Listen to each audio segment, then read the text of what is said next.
I am the Tofu Golem. Please enjoy the video. You begin by launching Windows Security. This gets Defender into focus so you can act immediately.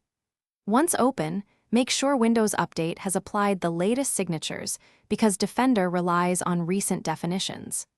Turn on real-time protection. It blocks threats as they appear and enable cloud-delivered protection for faster detection. Then run a quick scan to validate current status. This is the first actionable test that exposes obvious issues before you continue to deeper checks. Once the quick check completes, run a full scan to inspect all files and a Defender offline scan for stubborn rootkits. These reach things a quick scan misses. Make deliberate exclusions for trusted apps to avoid slowdowns, but only when necessary, because excessive exclusions reduce protection.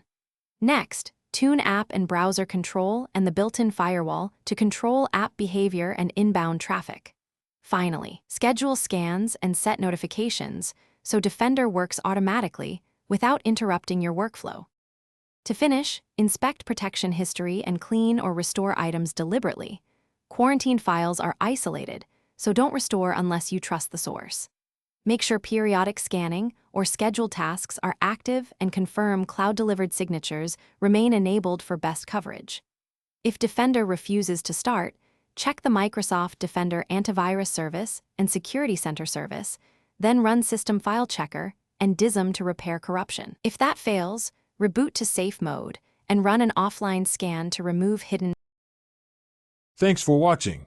Consider subscribing if we helped you today.